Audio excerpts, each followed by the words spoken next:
E às vezes ele está com ansiedade e não é do coração, é no cérebro. Sim. Então, se faz um treinamento em conjunto, em parceria, a resposta é muito positiva. Na ortopedia, aquele paciente que fica tomando medicamento para as dores neuropáticas, e ele fica sobrecarregando o organismo dele e não tem tanta resposta.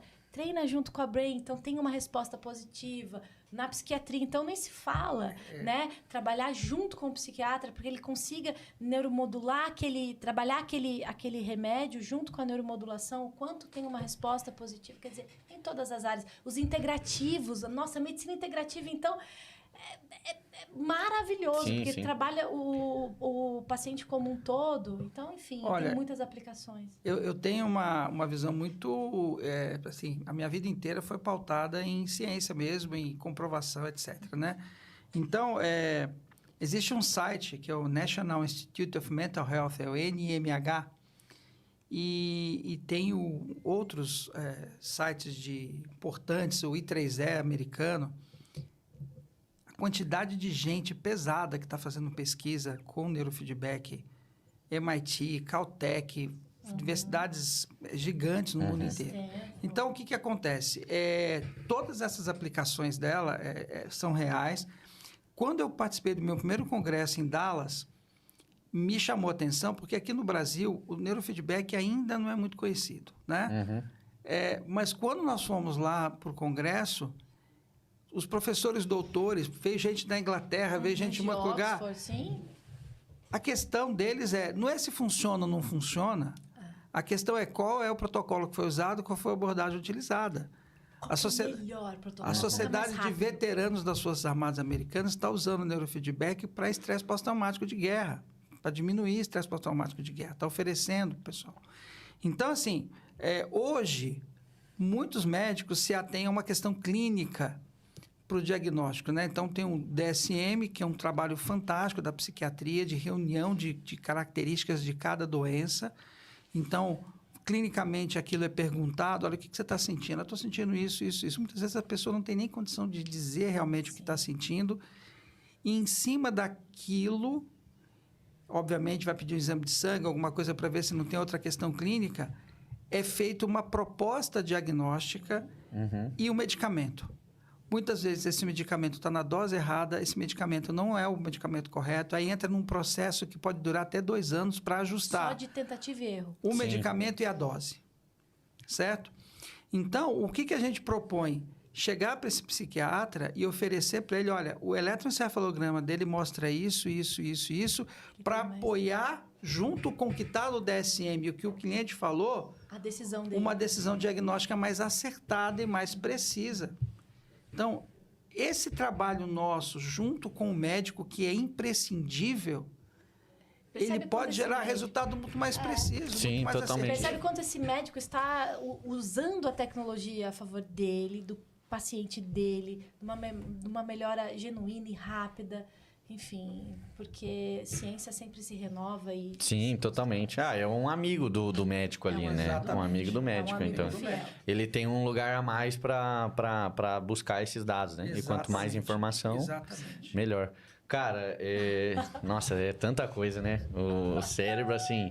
Eu tô ficando cada vez mais apaixonado pelo cérebro depois que eu conhecia. Quando eu era adolescente, 12 anos, entrei na adolescência, teve uma série chamada Cosmos, de um cara chamado Carl Sagan, que eu sou fã dele de carteirinha. E ele fez um dos episódios, ele fez analogia entre as grandes navegações, onde o homem saiu lá da Europa e foi parar nas Américas sem saber de nada e a corrida do espaço. E ele fez uma analogia, olha, se nós compararmos as grandes navegações com a corrida espacial, o homem só molhou a sola do pé. Só a sola do pé, gente. De tanta coisa que tem.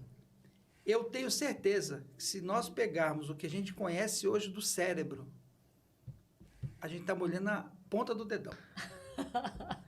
É sensacional. E o que a gente busca aqui é conhecer o cérebro e dar uma assistência, tanto do ponto de vista de treinamento, como do ponto de vista de apoio à classe médica, psicólogos, etc., para melhorar o apoio ao ser humano. O ser humano é o foco. Sensacional. E muitos empresários têm buscado a Brain, né? Tem. Tem. Até para treinar os seus times. Então, assim, por exemplo, IBM, Google, Microsoft já utilizam para que os seus engenheiros, os seus gestores, diretores já começam a pensar de maneira mais assertiva, porque estão lidando com bilhões e, enfim, estratégias mais acertadas. E eles trabalham também com isso. Então, eles usam para tratar o próprio cérebro, porque todo mundo tem família, tem vida privada, né? Sim. E também de negócios, enfim. Então, todo mundo tem uma questão. Nós temos uma empresa de São José, também não vou dizer o nome, que já nos procurou para poder melhorar a produtividade dos funcionários para não cometer erros bobos que estão acontecendo com frequência. Para evitar CIPA. Sim. Uma multi... Não, eu conhecendo um pouco mais da Brain, né? E aí eu fico sabendo as pessoas que treinam lá e tal, eu fico... Cara, descobri o segredo dos caras. Tem muita gente boa que treina. Caraca, o cara grandes cérebros aqui de São José. Assim, grandes cérebros, cara. Eu falo pra ele, Emily, descobri o segredo, cara. É isso. O treino é muito bacana, muito legal. Muito bom, gente. Assim... acho que esse assunto, ele é um assunto que se estende pra caramba. Eu tenho certeza que vai gerar dúvidas, enfim, na galera. Mas eu queria, partindo mais pro final já, eu queria perguntar, faltou alguma coisa que vocês queriam ter falado aqui na mesa? Ou a gente conseguiu bater um papo de tudo? Não, a gente conseguiu falar muita coisa, né? Mas com certeza teria muitas outras coisas para falar. Mas eu creio que para não sobrecarregar as pessoas de informação, eu creio que isso seja bastante suficiente para começar a conversa. Para começar, né? Isso. Depois a gente faz um só para falar do cérebro, assim. Que delícia. Aqui a gente vai fazer vários episódios aqui, porque eu quero fazer um episódio só com o professor Faria Pires, falando só de aviação, de guerra eletrônica. Você vai mexer na minha eu acho que ele deveria fazer um podcast para ele. Eu acho. Eu apoio essa ideia. Ele ter um podcast dele, só com um assunto interessante, assim.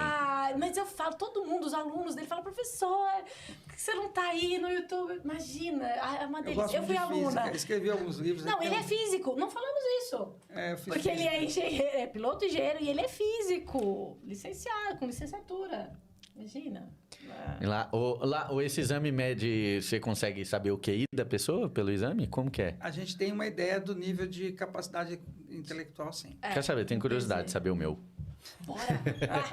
Tá facinho de saber, deixa eu ler aqui que a Ana Veneziana apareceu aqui dando boa noite, só para vocês saberem quem tava aqui.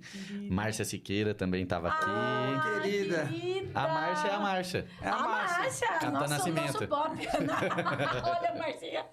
Márcia Nascimento. Ela tava RH, aqui também. Queridíssima, amamos você, minha linda.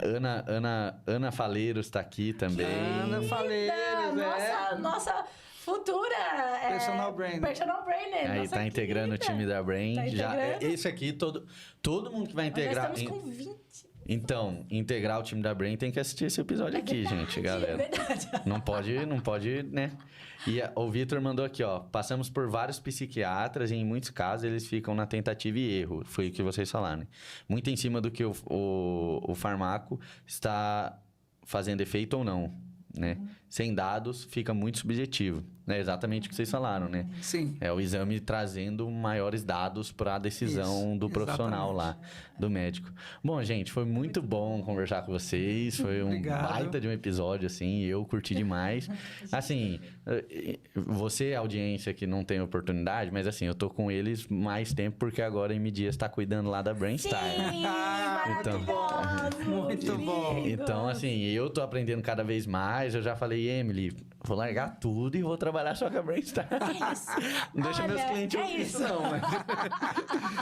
tô propício a isso. Porque, de fato, o que vocês constroem lá, as histórias que a gente tem escutado, através das gravações, através dos depoimentos que a gente está colhendo lá também de pessoas que treinam, as pessoas que a gente acaba descobrindo descobrindo assim, né? Não que seja um dado secreto, mas conhecendo lá dentro da Brain, de verdade, o que vocês estão fazendo é fantástico, que cresça muito a Brainstar, que venha novas unidades, assim como em Campinas, outras regiões, e que as pessoas conheçam cada vez mais e saibam que não é algo de outro planeta.